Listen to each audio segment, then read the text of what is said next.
The magic lamp. That evening, Thomas puffed into the transfer yard. All the narrow gauge engines were there. "Listen, Thomas," hooted Rusty. "Scarloey's telling us a story from the hill." Billy's. "Long, long ago," began Scarloey, "there was an old engine called Proteus. His cock was so big you could see it for miles around. Proteus said it was a magic cock.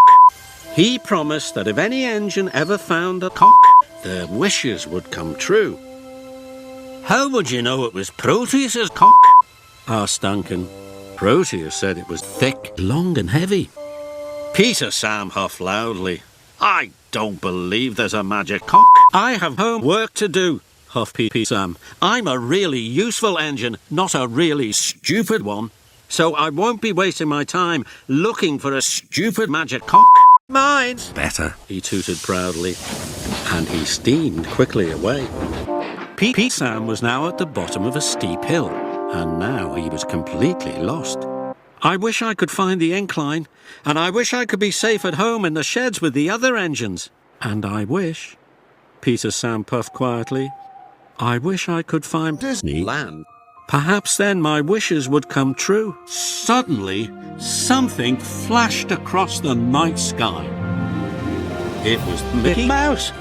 He shot across the sky like the brightest rocket that had ever been. His Disney magic shone brightly and showed Peter Sam the right way to Disneyland.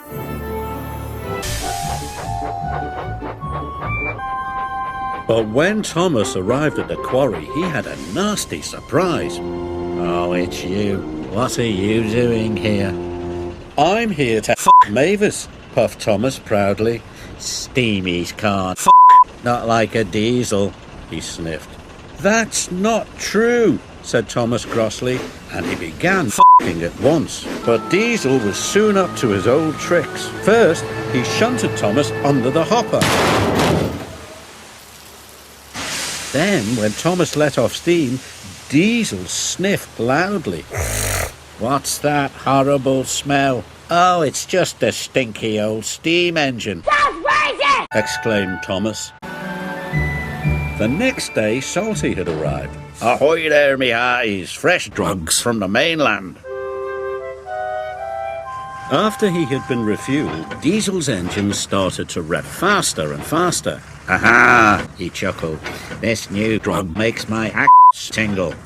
"Coal doesn't make my axe tingle," sighed Thomas. Thomas was feeling left out. Soon Diesel was showing off. "I'm the fastest engine in the world. Look at me go!" Thomas and the birthday picnic. On the big day, the fat man came to Tidmouth Sheds. "I have decided to take my mother on a birthday picnic. I want to show her somewhere special." "I can take you to McDonald's," tooted Thomas quickly.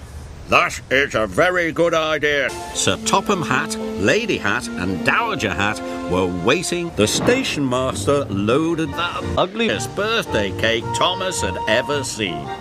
Thomas smiled. But the Fat Controller's mother wasn't smiling. She looked very stern. She made Thomas feel nervous. Just then, Percy chuffed into the station.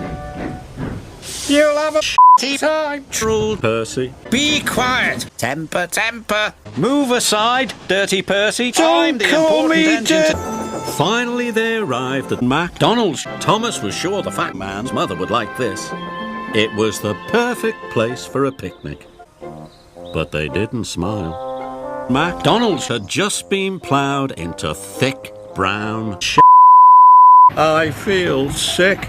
"So do I," she groaned. "This is a state of emergency." "Where is McDonald's, Thomas?"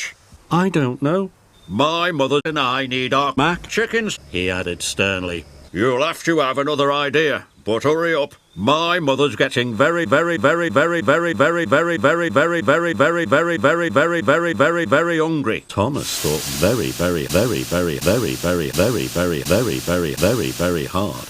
"Where are you taking us now?" "I've run out of ideas," peeped Thomas sadly. "Thomas?" Come here. "Yes, sir."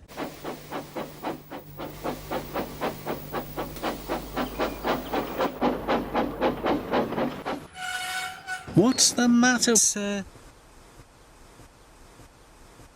So, A few moments later.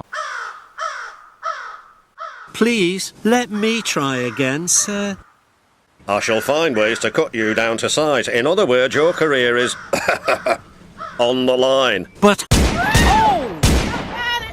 He needs some milk. Hurry, Edward. My mother doesn't like to wait. He ended ominously.